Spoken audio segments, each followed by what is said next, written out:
Quizás hoy nuestros pasillos estén vacíos. Nuestros libros extrañen ser leídos. Nuestro auditorio, sus grandes conferencias.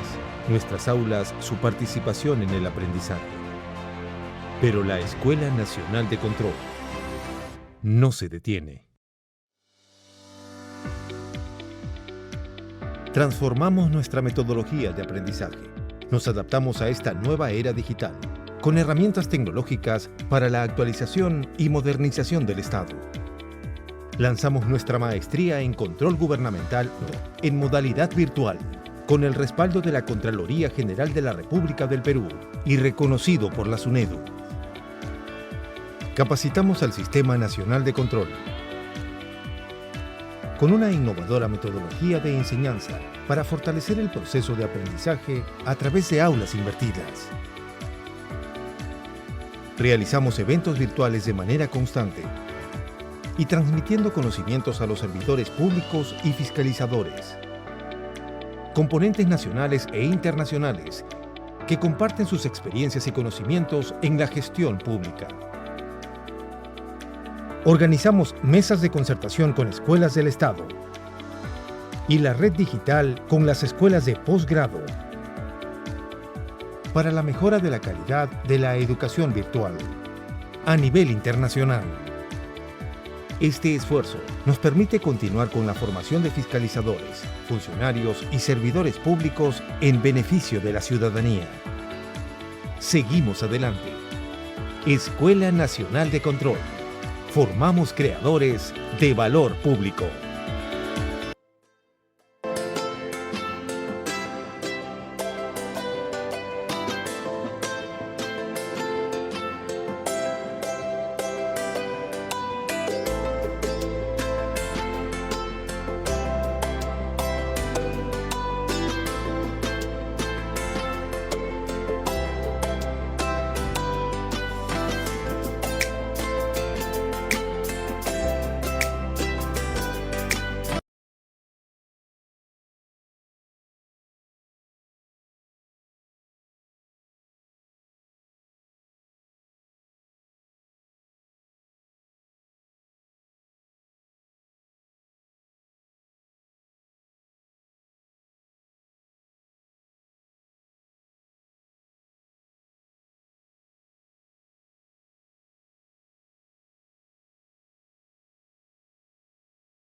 Bien, vamos a ver pues tema de tecnologías, tema de agua y por supuesto el tema de nuestro amigo Tizo que nos presentará el día de hoy.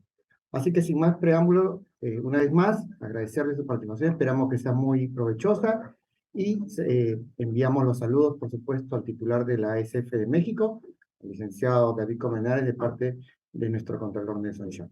Muchísimas gracias. Agradecemos las palabras del señor Ortega de la Torre, subgerente de Cooperación y Relaciones Internacionales, y de esta manera finalizamos con el acto protocolar. Antes de dar inicio a la conferencia, les explicaremos la dinámica de participación. Durante la presentación, las y los participantes podrán realizar preguntas o consultas en el cuadro de preguntas y respuestas. Estas se harán llegar al expositor, quien las resolverá al finalizar su exposición. A continuación, iniciamos la conferencia Una fiscalización proactiva a cargo del señor Tizoc Villalobos Ruiz. Él es licenciado en Derecho por la Universidad Autónoma Benito Juárez de Oaxaca. Tiene estudios en Economía y Matemáticas Aplicadas.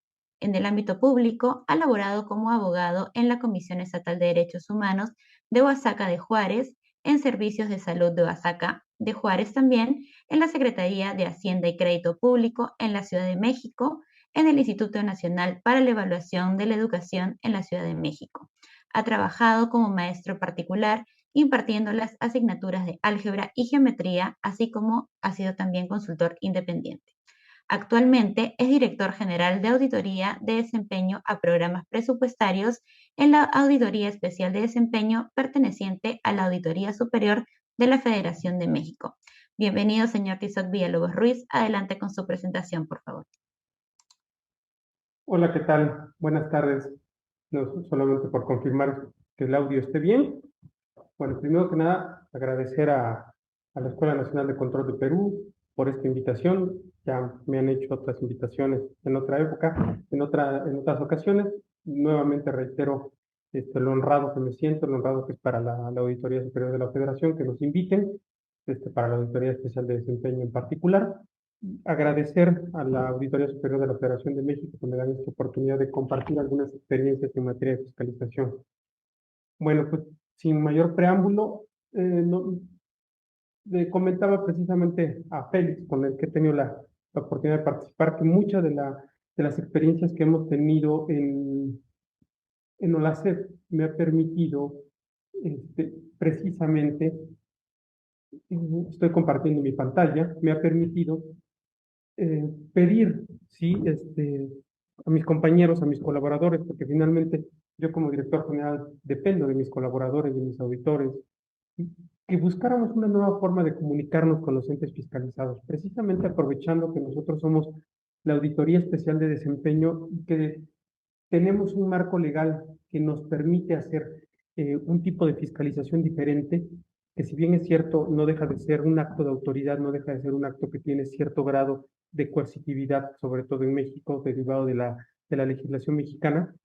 También es cierto que tenemos la flexibilidad de poder intentar mecanismos que nos permitan llegar de mejor manera a los entes fiscalizados. Es así que bautizamos de manera Señor Tizoc, temporal. disculpe un minuto, Sí. por favor. Si podría poner su pantalla en presentación completa, por favor. A ver, ahí está. Perfecto, muchísimas gracias. Ok. Bueno, aquí realmente lo que nosotros queremos, bautizamos esta situación como fiscalización proactiva, es básicamente porque lo que queremos es una nueva forma de hablarle a los entes, sin perder nuestro carácter de fiscalizador, hablarles de una manera distinta a los entes, una manera que provoque obviamente la mejora en la gestión pública, ¿sí? Que ese es finalmente el objetivo central de la fiscalización superior, específicamente de la fiscalización de desempeño. Hace poco escuchaba yo en una conferencia de la CEP precisamente que una de las cosas que nos hace falta a los auditores a veces es ponernos en los zapatos de los auditados, ¿no? No siempre los cambios que les proponemos, sobre todo en materia de desempeño, en materia de gestión pública, son fáciles de implementar en los entes. Y muchas veces las mismas recomendaciones no son sencillas. Entonces, en ese sentido fue que ideamos esta manera de trabajar con este tema que se llama fiscalización proactiva. La presentación es en base a casos, ¿sí? Pero les voy comentando un poquito, dándoles contexto sobre el panorama mexicano, ¿sí? La fiscalización superior en México está totalmente normada desde nuestra máxima norma, que es la Constitución Política de los Estados Unidos Mexicanos. Por tanto, nosotros tenemos un fundamento superior para la ejecución de nuestras labores, ¿sí? ¿Qué buscamos en desempeño? Eso todos lo sabemos. Nos basamos en las normas profesionales de auditoría emitidas por INTOSAI.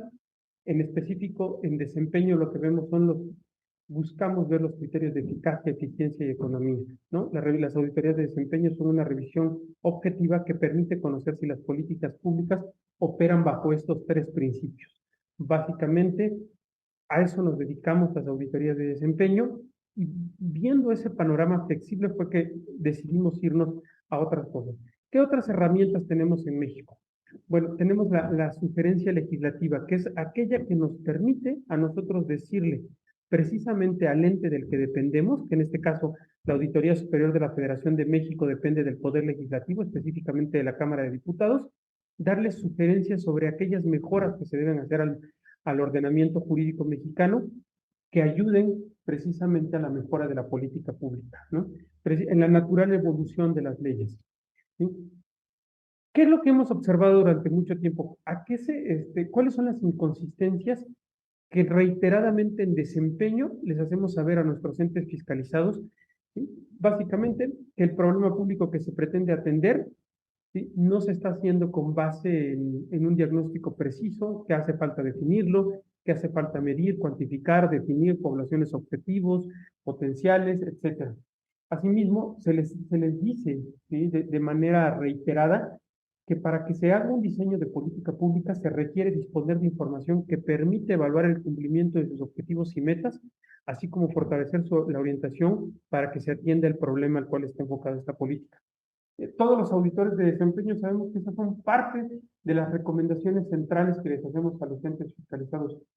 Tu política pública no atiende al grupo que dices atender, tu política pública no está diseñada con base en un análisis previo, tu árbol de problemas no está, tu árbol de soluciones no está. Entonces, básicamente eso es lo que hemos observado. También nosotros hacemos estas evaluaciones de política pública en las cuales emitimos sugerencias, pero estas evaluaciones precisamente las hemos enfocado a ver esos problemas generales que hemos encontrado en los entes. ¿Qué es lo que no están haciendo los entes? No tienen los diagnósticos para ejecutar las políticas públicas, no las diseñan conforme a datos duros que les permitan focalizar el problema que están atendiendo, no focalizan a las poblaciones objetivos, potenciales, atendidas de las diversas políticas públicas. Y bueno, ¿qué es lo que más les recomendamos? Hagan esto, hagan diagnósticos, diseñen indicadores, recolecten información que permita medir el impacto de la política pública. ¿Y cuáles son las respuestas más comunes de los entes?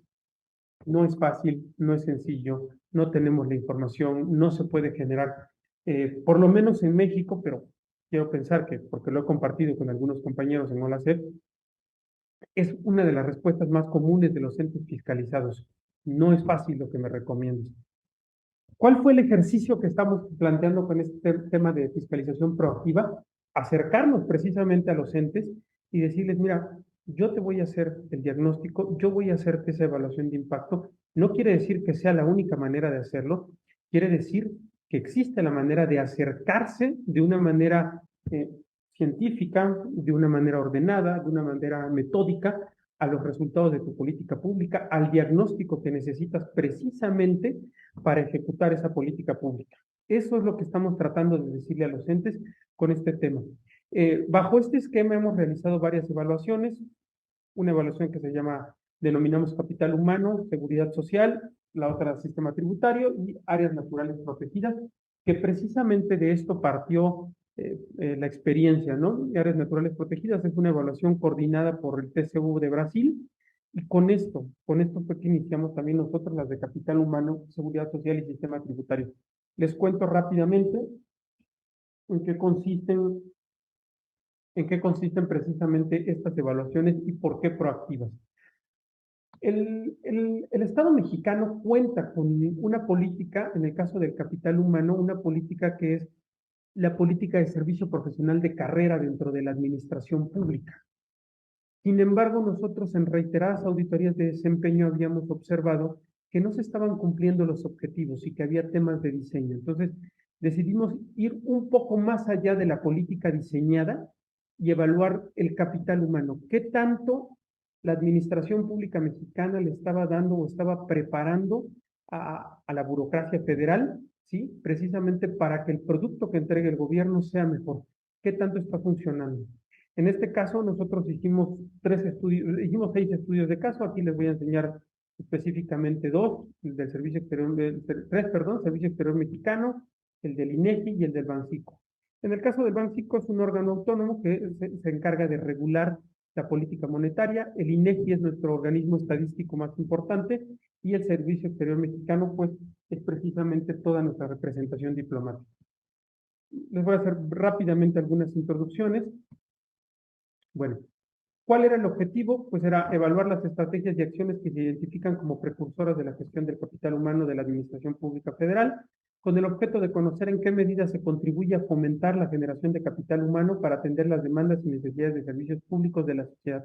Como pueden ver, esta evaluación no iba enfocada necesariamente a estar evaluando los diseños de un sistema profesional de carrera. Estábamos tratando de ver exactamente cuál es el impacto, cómo está diseñando sus capacitaciones y su diseño institucional en cuanto a sus recursos humanos la Administración Pública Federal Mexicana y obviamente cómo contribuye esto en la atención de los servicios públicos que dan precisamente esos burócratas, ¿no? Entonces, aquí la finalidad de este servicio es diseñar e implementar un servicio civil que opere de manera eficiente con base en una política de gestión de capital humano, a fin de que los servidores públicos desarrollen las aptitudes, conocimientos y habilidades que contribuyan a que cada entidad cumpla con sus objetivos y metas. Estos son los 6 estudios de caso que se hicieron.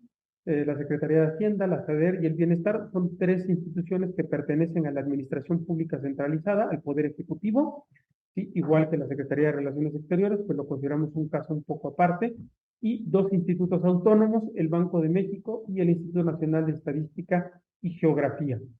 En este caso hicimos un análisis comparativo, tanto de la APF como de distintos órganos autónomos, como ya les comentaba. Bueno, ¿cuál es nosotros por metodología vamos describiendo lo que estamos haciendo? Lo que estábamos observando, el problema público es que faltaba una política pública en la Administración Pública Federal que genere el capital humano necesario para contribuir a la atención de las demandas y necesidades de la población. Es decir, sí hay un sistema profesional de carrera, pero no está orientado necesariamente a que se cumpla, a que los burócratas estén preparados en la atención de las demandas y necesidades de la población. Tiene una serie de subsistemas que permiten tener ordenado hasta cierto punto el ingreso, la promoción, ¿sí? Pero no está enfocado precisamente en mejorar el servicio público. No hay un instrumento normativo orientado a regular de manera integral los distintos componentes que inciden en la generación de capital humano de la Administración Pública Federal. ¿Qué quiere decir? Sí se norma el servicio profesional de carrera, pero no de manera integral. Está normado cada componente, pero no está normado de manera integral. Otra cosa, no es factible, no es factible poder observar cuáles son precisamente los efectos de este servicio profesional de carrera. ¿Sí? De acuerdo con la OCDE, México no dispone de una política de gestión del capital humano en la que se trate el desarrollo profesional del servidor público para que cuente con las competencias necesarias para el desempeño de sus funciones. Les venía yo contando, en 2003 se había implementado el servicio profesional de carrera, que cuenta con 7 subsistemas, pero estos subsistemas precisamente están enfocados precisamente en determinados aspectos burocráticos, pero no necesariamente en la satisfacción final del usuario, ¿sí? O en la satisfacción del usuario final. No está enfocado en eso, tampoco está enfocado necesariamente en el crecimiento profesional y o personal del servidor público al cual se está capacitando. ¿Sí? Les voy a contar un poquito del diseño del marco metodológico de la evaluación. Bueno, básicamente aquí fue donde empezamos a hacer algunas consideraciones extras para las evaluaciones. El diseño está sustentado en el concepto de capital humano planteado por Gary Becker, que es un economista, Universidad de Chicago, y por el modelo desarrollado por Jacob Mincer en 1974. ¿Qué es lo que ellos suponen? Que la educación, la profesionalización y la experiencia laboral es lo que conjuga y lo que conforma este capital humano. Se han hecho estos estudios, pero se han hecho mucho para iniciativa privada. No hay estudios en el sector público, al menos en México no hay, bajo este enfoque. Este es el primero que se hace. Gary Becker considera a la educación como el principal generador de capital humano, concepto que define como el conjunto de capacidades productivas que un individuo adquiere por acumulación de conocimientos y que le representan un beneficio económico. Aquí empezamos con las primeras consideraciones. más allá de que en efecto la educación debe tener, ¿sí?, un componente humanístico, un componente más profundo, no podemos negar que la educación tiene un componente económico. O sea, finalmente nosotros nos educamos, ¿sí?, ingresamos a un trabajo, nos preparamos precisamente para mejorar nuestra situación de vida, para mejorar nuestro aspecto económico. Más allá del innegable aspecto profesional, personal que puede darnos la satisfacción personal que nos puede dar la educación, hay un componente económico que no debemos dejar de lado, porque en este caso es el que nos puede llegar a permitir darle una evaluación precisamente tanto a esa educación, como en este caso nos permitió a nosotros darle alguna especie de valoración al componente de formación en capital humano de la Administración Pública Federal Mexicana. La teoría del capital humano considera la educación y a la formación como inversiones que realizan individuos racionales con el fin de incrementar su eficiencia productiva y sus ingresos, lo que garantiza el incremento en la productividad a partir de aumentos en el stock de conocimiento. ¿Qué es lo que la suposición atrás de esto? A mayor conocimiento puedes tener una mejor posibilidad de mejorar tu calidad de vida a través de la mejora de tus ingresos, ¿no? Bueno, para Mincer, el aprendizaje y la experiencia laboral también promueven la formación de capital humano, ya que un individuo adquiere experiencia y destreza en la realización de su actividad, por lo que su ingreso tiende a incrementarse. Mincer explica que la diferencia de ingresos entre sujetos también es atribuible a la formación que se obtiene al desarrollar un trabajo específico, es decir, la experiencia. ¿Cómo influye la experiencia en este caso? Bueno, antes de entrar a esto, ya exactamente a los resultados de la evaluación e ir contándoles poco a poco por qué lo de proactiva y por qué nosotros, aquí no hubo, como fiscalización clásica, no hubo ninguna coerción, no hubo resultados coercitivos, solamente hubo compartirles la experiencia de cómo resultaron evaluados estos entes. ¿Qué hicimos? Nosotros agarramos una ecuación, ¿sí?, desarrollada por Jacob Mincer para estimar los retornos de la educación y el aprendizaje en el trabajo, definida a partir del ingreso de los trabajadores, ¿sí? ¿Cuáles son los supuestos que tiene Mincer? Los costes de la educación son los que dejan de percibirse durante el periodo de formación. Los individuos entran en la fuerza laboral inmediatamente después de completar su educación y la vida laboral de cada individuo es independiente de sus años de educación. Voy a regresar a la lámina y les explico las variables. Bueno, perdón. Me voy a saltar, yo creo que al caso del Banco de México, que me parece que es un caso un poquito más claro, que nos puede dar una idea más clara de cómo se ven estos resultados. A ver, les cuento, en el caso del Banco de México, primero iniciamos con una parte muy descriptiva que tiene que ver con caracterizar a los servidores públicos que están en el Banco de México. En el Banco de México, en 2019, que fue el año para el cual se hizo la evaluación, se ejecutó en 2020, los servidores públicos de confianza que laboraban en el banco representaron el 85.2% y los de base el 14.8%. Los de base quiere decir que están sindicalizados, ¿sí? Para el 2019, el 47.8%, 1.389 de los servidores públicos de confianza contaron con licenciatura, el 26.8% con maestría y entre los de base predominó el bachillerato con el 50.2% y la licenciatura con el 24.2%. El personal de Banco de México alcanzó un promedio de capacitación de 65.4 horas, de las cuales el personal de confianza responsable de las actividades sustantivas, es decir, de la política monetaria, a eso se dedica el Banco de México, a regular la política monetaria en México, registró el nivel más alto con 71.3 horas anuales, lo que representó en promedio, ¿sí?, 31.3 horas más que lo recomendado por el Servicio Profesional de Carrera. Al Banco de México, como organismo autónomo, no le aplica el Servicio Profesional de Carrera. Sin embargo, el Servicio Profesional de Carrera recomienda 40 horas de capacitación anuales a los servidores públicos. Aquí, sin un servicio profesional de carrera establecido y coercitivo, el Banco de México logró 71.3 horas anuales en promedio por servidor público. En el caso de Banco de México, nosotros pudimos observar que la antigüedad es un determinante para el incremento en los ingresos, principalmente para aquellos servidores que no cuentan con licenciatura. Si se cuenta con un posgrado, los ingresos tienden a no relacionarse con la antigüedad, sino con otro tipo de criterios, como las habilidades. Entre un empleado de 30 años que tiene licenciatura y otro con maestría, puede presentarse una diferencia salarial en promedio de más de 20,000 pesos y en comparación con uno de doctorado de casi 60,000 pesos mexicanos. Más o menos para equiparar, porque puede ser que haya público que no esté familiarizado con la unidad monetaria mexicana, estaríamos hablando de entre 1,000 y 3,000 dólares de diferencia en promedio, ¿no? 20,000 pesos a 20 tipos de cambio, estamos hablando de 1,000 dólares, 60,000, alrededor de 3,000 dólares, ¿sí? También observamos que en el Banco de México hay un fenómeno normativo que se llama bandas salariales, ¿sí? Que permite que un empleado pueda aumentar sus ingresos sin modificar su puesto.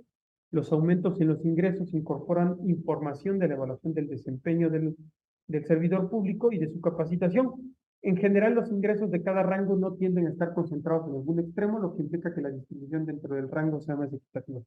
¿Qué quiere decir esto?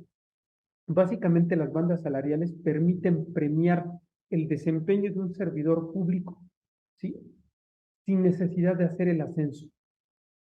Eso es muy sano. Muchas veces observamos que la única manera que tenemos de premiar a un buen servidor público es el ascenso, pero muchas veces no tiene las capacidades directivas o ejecutivas para estar en otro nivel, ¿sí? Los niveles gerenciales, ejecutivos, requieren otro tipo de capacidades. Y no es un pecado, no todo el mundo las tiene, y en este caso las bandas salariales permiten, ¿sí? Que aquellos individuos, aquellos servidores públicos que no tengan esas capacidades directivas, pero que tengan capacidades técnicas, puedan mejorar su ingreso. En este caso nos encontramos incluso con servidores públicos operativos que tenían salarios mejores que algunos mandos. ¿Por qué? Porque tenían muchos años ejerciendo eso y porque habían subido dentro de la banda salarial, ¿sí? Entonces, sus responsabilidades son puramente técnicas, no tienen otra responsabilidad, pero el fenómeno que se presenta es posibilita que aquellas personas que no tienen interés de ejercer puestos de mando, ¿sí? Pero son muy buenos en el trabajo técnico, tengan mejores salarios, no están sujetos a la rigidez de un manual, ¿sí? Bueno, el Banco de México estimula la vocación del servicio mediante becas, seguridad social, bonos y bandas salariales, acorde con las funciones, propiciando la retención de su personal. Este es el ejercicio interesante, que es el ejercicio de retorno de inversión en capital humano en el Banco de México. Es decir, ¿qué tanto le da el banco a sus trabajadores a través de la capacitación y qué tanto obtiene también el banco, ¿sí? Respecto a esa capacitación que le otorga a sus trabajadores? Les cuento un poquito sobre las variables. La R cuadrada es un ajuste del modelo. Nos muestra la proporción que explican las variables incluidas en el modelo y la relación de dependencia. El número debe ubicarse entre 0 y 1. Entre más cercano a 1, las variables incluidas en el modelo explican mejor la relación, ¿sí? Sin embargo, por lo general, cuando se presentan R cuadradas superiores a 0.8, existe autocorrelación serial entre las variables dependiente y dependiente. En los resultados con la R cuadrada que es baja es porque existen muchas variables. Aquí son infinidad de variables las que influyen, sin embargo las R cuadradas que nosotros determinamos son bastante buenas, nos hablan de que existe relación entre las variables dependiente e independiente. Utilizamos una ecuación logarítmica, que es el logaritmo natural de las percepciones mensuales brutas de los servidores públicos. ¿Por qué logarítmica? Porque nos permite tener menos sesgos, ¿sí? La variable años E son los años de escolaridad del servidor público. Este coeficiente indica cuánto el servidor público percibe por cada año adicional de escolaridad con el que cuente en promedio. La variable EXP es años de experiencia del empleado, medida como edad del empleado menos 6 años, que son los años en que no se encuentra en la escuela. Son los 6 primeros años de vida, en el caso en México, porque no consideramos lo que sería el jardín de niños o la preprimaria. Este elemento es ampliamente usado en la literatura tanto por Mincer como Becker, como Stiglitz, como Arrow y como varios economistas. En la variable EXP-2 es años de experiencia al cuadrado. Esta variable se emplea para introducir la regresión del elemento cuadrático de la ecuación de ingreso, que implica que conforme los años de experiencia aumentan, llega un punto marginal en el cual los ingresos tienden a disminuir, ¿sí? La variable HCAP son las horas de capacitación. La variable beca es una variable dicotómica que establece si el empleado ha sido beneficiario de algún programa de formación de alto nivel. Hay una constante, que es el coeficiente que muestra las percepciones que tendría el empleado sin escolaridad, y la P, que es la probabilidad de que se valide un coeficiente como significativamente estadístico. Bueno, para el Banco de México, la correlación que nos muestra la R cuadrada es de casi 70%, lo que implica que los años de educación, la experiencia y la capacitación, que son las tres variables que se eligieron en la ecuación, explican en gran medida los ingresos de los servidores públicos de este organismo autónomo. El retorno por cada año adicional de escolaridad es de 16.9%, es muy alto. ¿Eso qué quiere decir? Que los servidores públicos del Banco de México les reditúa un 17% estudiar un año más. Es bastante alto. El banco, en este sentido, se puede decir que es un buen patrón. En cuanto a la experiencia, el incremento por año es del 3.1%. También sigue siendo alto. Muchísimos servidores públicos pasan años con el mismo salario. Aquí la experiencia reditúa en alrededor del 3.1% por año. Bueno, el signo positivo de la EXP2 implica que tiene rendimientos crecientes, ¿sí? Es decir, que la función de ingreso es convexa, que el capital humano no tiene depreciación en este caso, que es lo que significa algo que nos gustaría oír a todos, que la educación siempre nos va a ayudar a mejorar, ¿no? Se da en este caso, en el Banco de México, ¿por qué? Porque la educación ayuda a mejorar el ingreso, pero también ayuda a mejorar el servicio público que presta este instituto, ¿sí? La capacitación tiene un efecto positivo, pero marginal. Me refiero a la capacitación institucional, ¿sí? Ser beneficiario del programa institucional de becas aumenta los ingresos en 25.6%. O sea, si un servidor público del Banco de México entra a un programa institucional en donde es sujeto de una beca, el ingreso puede verse mejorado hasta en un cuarto del momento actual. Es muy alto lo que puede beneficiarse a través de estos programas de becas institucionales. Bueno, en el Banco de México nosotros podemos observar que la capacitación incentiva el aumento de la productividad y este efecto se refleja en las remuneraciones de los servidores. Por tanto, aunque el efecto es marginal, se observa en el mediano plazo. Lo que podemos observar en la gráfica es que es creciente.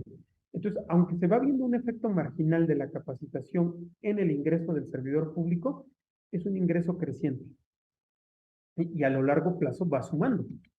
Bueno, la educación de posgrado aumenta el stock de capital, sin embargo, se conserva la misma tendencia que la curva de ingresos y ser beneficiario.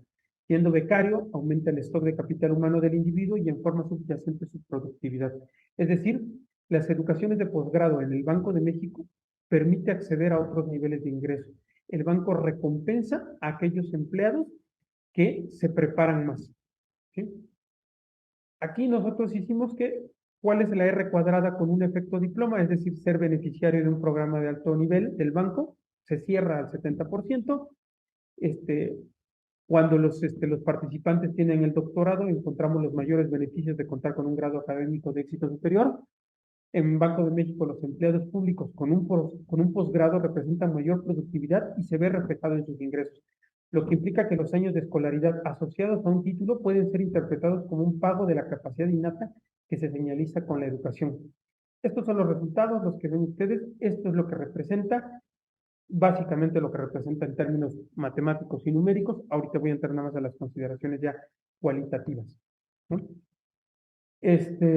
Aquí está. En opinión de la Auditoría Superior de la Federación de México, el Banco de México es un caso de éxito, ya que aun cuando la profesionalización del personal no se sujetó a un servicio civil de carrera, se dispuso de una gestión de capital humano institucional, la cual se rigió por procedimientos de reclutamiento, selección e ingresos que aseguraron la captación de candidatos competentes y eficaces. La capacitación otorgada se enfocó a la especialización del servidor público mediante el fortalecimiento y desarrollo de sus competencias, conforme a su perfil de puesto.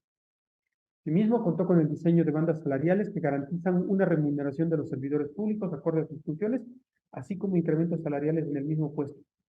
Tiene mecanismos sólidos para retener al personal que es beneficiario del programa institucional de becas, por lo que más allá de las acciones que Banco de México implementó, se tiene claramente definida su política de gestión de capital humano que, desde 1925, le ha permitido dar cabal cumplimiento al objeto por el que fue creado de procurar la estabilidad del poder adquisitivo de la moneda nacional. ¿Qué fue lo que hicimos en esta evaluación del capital humano para el caso de Banco de México? No tenían necesidad, no tienen una política de servicio de capital humano ni de gestión de capital humano escrita. Simplemente la ejecutan. ¿Es bueno? Les ha resultado. Podemos pedirles que la burocraticen, que la sistematicen, que la escriban.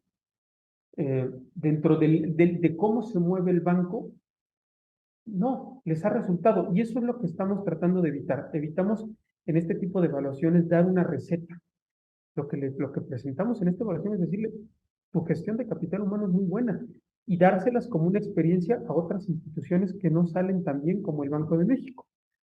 ¿Qué quiero decir? Por ejemplo, ellos, los mecanismos de ingreso a un posgrado, nos contaban en el Banco de México, no, yo no hago un examen propio. Si un participante me llega y me dice, oye, ya fui admitido por Harvard, por Yale, por MIT, ¿qué mejor examen de ingreso quiero yo? Ya, les doy la beca, les doy el apoyo.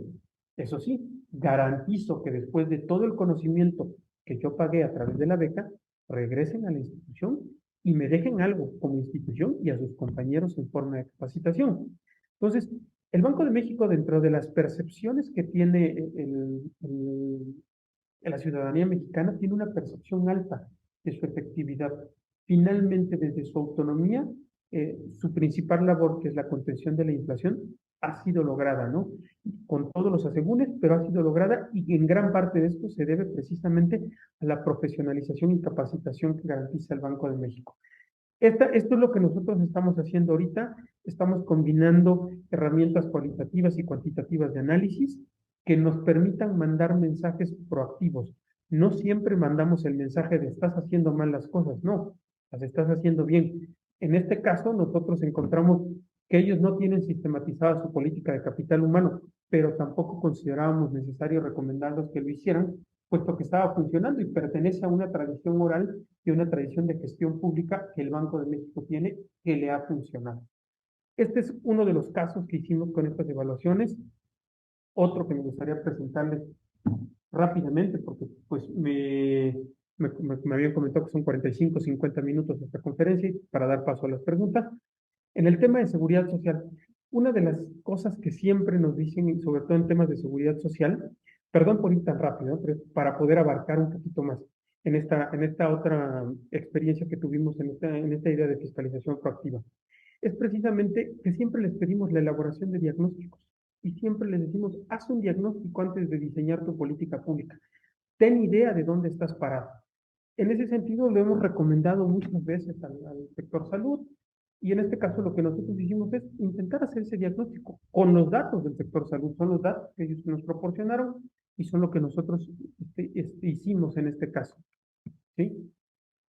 Este es el contexto de la evaluación. Existe la necesidad de disponer de diagnósticos situacionales que constituyan una herramienta de análisis que permita situar, dimensionar y establecer en qué punto se encuentra el problema que se debe atender y definir estrategia de solución. Esta es una recomendación clásica de desempeño. Haz un diagnóstico de la política pública que buscas implementar. Bueno, la Auditoría Superior evaluó el esquema de seguridad social enfocado a los servicios médicos, referente a la capacidad instalada, la priorización de las unidades médicas, calidad de los servicios médicos, entorno demográfico y epidemiológico y situación financiera de las instituciones del Sistema Nacional de Salud. Se propusieron esquemas de solución. Aquí la parte proactiva también es que propusimos 2 esquemas que permitirían una captación de recursos para el sector salud. ¿Sí? Bueno, estos son los resultados.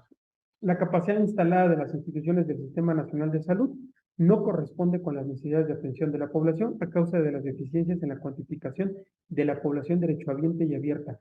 Ahí estamos viendo las brechas. La gráfica que presento a la izquierda, la línea roja nos da la población nacional estimada por la CONAPO, la Comisión Nacional de Población de México, y la población derechohabiente y abierta del Sistema Nacional de Salud. Las brechas, estamos hablando de brechas que se presentan de alrededor de 20 millones. No tener cuantificada bien tu población objetivo obviamente genera que la atención del servicio público que das no sea lo mejor que puedes brindar, no sea óptima y no sea eficiente. ¿Sí? Entramos a la infraestructura hospitalaria. Obviamente, de las 2 evaluaciones que les estoy platicando, los documentos están en nuestras páginas públicas, ya viene in extenso todo. Esto es un breve resumen para ustedes. La antigüedad promedio de las unidades médicas se ubicó por arriba del parámetro de vida útil recomendado de 30 años por el Consejo Nacional de Administración Contable. Como podemos ver, las unidades de primer nivel en promedio están sobre 33.2 años, las de segundo nivel en 34.4 años y las unidades de tercer nivel en 29.3 años. ¿Qué quiere decir esto? Que nuestra infraestructura hospitalaria se está envejeciendo y que pronto tendremos que empezar ya a ver el tema de un mantenimiento mayor o incluso nueva infraestructura hospitalaria. Es importante que el ente público encargado de esto tenga a la mano estos datos. Bueno, se ha registrado una disminución del 0.9% en la capacidad clínica en términos de equipamiento y recursos humanos, ya que pasó de 11% en 2014 a 10.1% en 2019. Si bien es cierto, parece marginal, el hecho de que la capacidad clínica haya disminuido casi un 1%, realmente sí, la significancia está en el número de consultas, en el número de atenciones, en el número de pacientes que de una u otra manera han dejado de atenderse. ¿Sí? Otra cosa evaluada, otro diagnóstico que hicimos es la ubicación o la distribución geográfica desordenada de las unidades médicas, ya que su ubicación no tiene relación con la población local, lo que genera patrones de distribución heterogéneos. ¿Qué quiere decir? Que las unidades de primero, segundo y tercer nivel no están ubicadas geográficamente en el territorio nacional conforme a la densidad poblacional. Así podemos tener unidades de primero, segundo o tercer nivel en zonas no densamente pobladas y tener pocas unidades de primero, segundo o tercer nivel en zonas ampliamente pobladas que no están dando o no están brindando la atención. No hay una estrategia para la ubicación de estas unidades. En cuanto a los servicios médicos, existen deficiencias en la cuantificación de la calidad de los servicios médicos, ya que en promedio el 40% del total de las unidades médicas no reportaron información referente a la prestación de servicios médicos. Tenemos aquí nuevamente, se nos presenta esta deficiencia en la información del ente fiscalizado o evaluado. ¿Qué vimos? Se evidencia un proceso de envejecimiento y una mayor prevalencia de enfermedades crónicas no transmisibles, es decir, el perfil epidemiológico del mexicano se está centrando en enfermedades como obesidad, diabetes, cáncer, cosas que no son transmisibles, pero que nos están generando una carga al presupuesto público muy grande, ¿no? Porque se está destinando muchos recursos y hay una mayor demanda de servicios hospitalarios, ¿sí? Para el periodo 2014-2019, la Secretaría de Salud ejerció casi 1 billón de pesos, sin embargo, no logró consolidar, ¿sí?, el sistema de protección social en salud para solucionar este problema de la falta de atención médica de la población sin seguridad social. Ahí nosotros en la gráfica podemos ver cómo a miles de pesos a precios de 2019 han venido cayendo los recursos destinados al sector salud, ¿sí? A ver, aquí empezamos con las propuestas de sostenibilidad. Me quiero regresar un poquito solamente para ejemplificarlas. Todos los temas que traté aquí, en este caso, aquí me perdí, aquí está. ¿Sí? Como pudieron ver, es un diagnóstico. Nosotros agarramos cada una de las temáticas del sector salud, sus servicios, sus recursos humanos, sus recursos materiales, su capacidad hospitalaria, su infraestructura, y los diagnosticamos. Y les dijimos, en este punto te encuentras en 2019. Y para nosotros desde ahí debería partir, desde un diagnóstico similar, ellos deberían profundizarlo, debería partir precisamente el diseño de una política pública que empiece a resolver. Con base en eso, nosotros hicimos 2 propuestas de sostenibilidad viendo los problemas que diagnosticamos. En la última parte pudimos observar que diagnosticamos un grave problema que tiene la sociedad mexicana en cuanto a enfermedades crónicas no transmisibles. Entre ellas detectamos el tabaquismo. ¿Y qué dijimos? Bueno, pues vamos a calcular qué se podría hacer para atender estas enfermedades derivadas del tabaco. Calculamos la demanda por tabaco y calculamos un punto de equilibrio, es decir, un punto en el cual se pudiera aumentar una cantidad en promedio a la cajetilla de cigarro que permitiera una mayor recaudación, que tampoco representara un golpe a las tabacaleras para evitar fenómenos de lobbying, ¿sí? ¿Sí? Pero que esto permitiera básicamente recaudar más. Con el ejercicio que hicimos, nosotros con un promedio de 5 pesos, que fue calculado a través de demanda y de técnicas econométricas, calculamos que con un promedio de un aumento de 5 pesos en las cajetillas de cigarro para 2019, se hubiera podido recaudar alrededor del 98%, ¿sí?, de lo que se destina a enfermedades derivadas del tabaco, ¿sí? Entonces, en esta parte nosotros pusimos que la captación de recursos destinados a los servicios médicos por medio de un incremento al tabaco, ¿sí?, nos podría ayudar a tener recursos para atender del 98% de lo que se requiere para atender de las enfermedades derivadas del tabaco. Otro ejercicio que hicimos fue precisamente cómo se verían los convenios entre servidores públicos de la administración pública, ¿sí?, con hospitales privados que pudieran desahogar, ¿sí?, para acceder a seguros médicos privados sin dejar de lado la protección en seguridad social pública. Entonces, básicamente son dos ejercicios que hicimos, una recaudación de IVA, una recaudación de IEPS, ¿sí?, y cómo se vería reflejado esto en una mejora tributaria que permitiera atender precisamente el problema de salud derivado del tabaco. Estos son los ejercicios que estamos haciendo. Nosotros le entregamos el ejercicio al ente público, que en este caso es la Secretaría de Salud, y precisamente les decíamos, bueno, aquí hay herramientas, hay material, ustedes tienen la información precisamente para hacerlo, y se trata solamente de intentarlo, de ver los caminos, de ver la metodología y de trabajar estas propuestas. Ya se está por cumplir la hora, entonces, bueno, les cuento rápidamente. Otra que hicimos fue la del sistema tributario mexicano. Igual vimos cómo se comporta el sistema tributario, cómo se va, cuáles son los ingresos.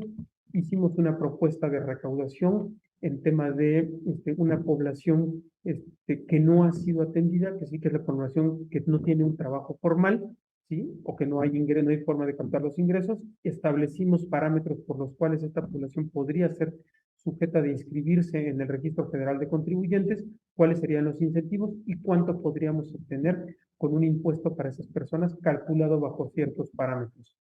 Básicamente, eso es lo que nosotros estamos llamando fiscalización proactiva.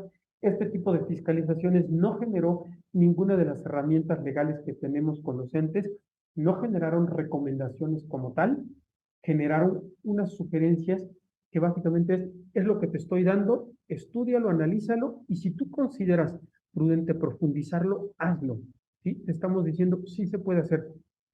Experiencias de éxito, pues básicamente que en el caso del Banco de México les gustó mucho la evaluación y nos comentaron que ellos mismos estaban empezando a desarrollar este modelo para medir sus capacidades, y en el caso del sistema tributario mexicano, pues ya no se les puede contar por falta de tiempo, nuestra evaluación fue incluida en la serie o en el grupo de evaluaciones que utiliza la Secretaría de Hacienda, precisamente para determinar los criterios de política económica y que año con año se van actualizando. Entonces, en este caso, hemos tenido un cierto grado de impacto porque hemos logrado, ¿sí?, que el ente retome la evaluación, la haga suya, y que esto posibilite que de la evaluación, más allá de una recomendación precisa para una mejora, sea el mismo ente el que vaya determinando lo que puede mejorar, o sea el mismo ente el que vaya determinando qué otros estudios puede hacer para mejorar. No hubo en este caso ninguna coerción, no hubo herramientas legales, solamente hubo una gran interacción con el ente. Se les explicó que era una evaluación en la cual se les pretendía dar áreas de mejora.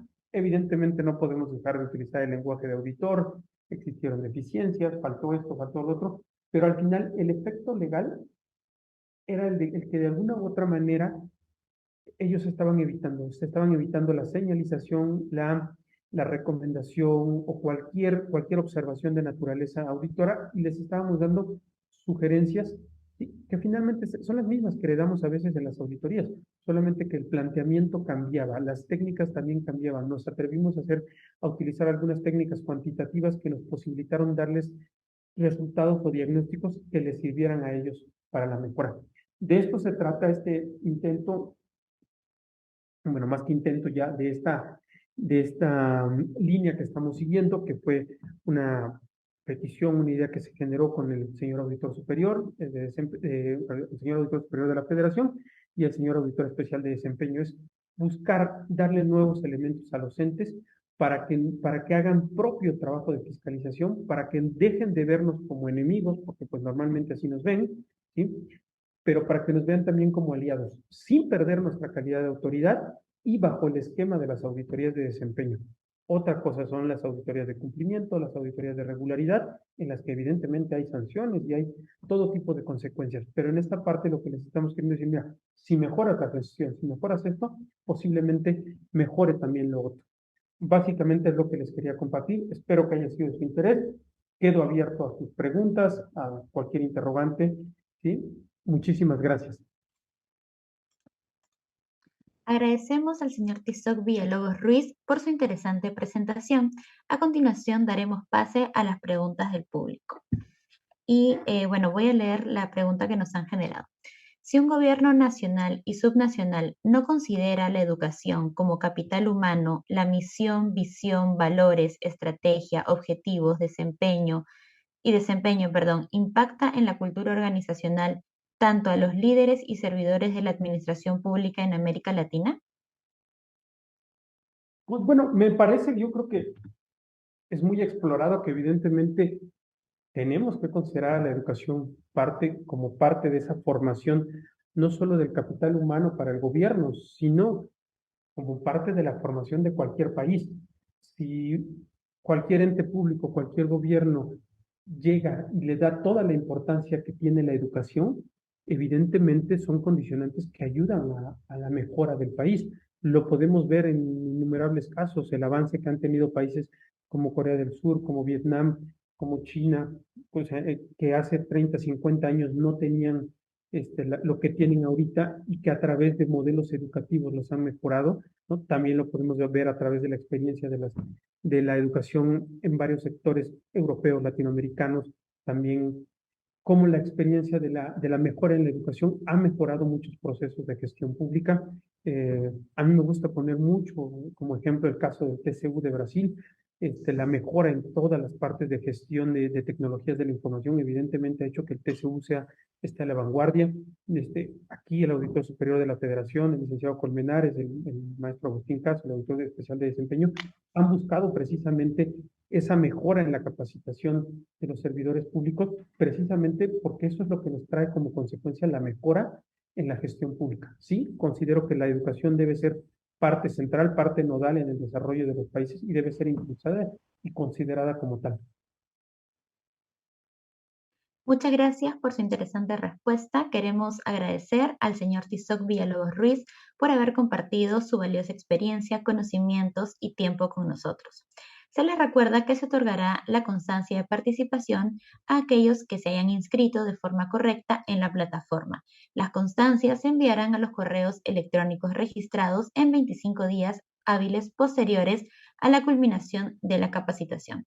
Hacemos énfasis en que las constancias son solo para aquellos que hayan asistido y permanecido durante toda la conferencia del día de hoy.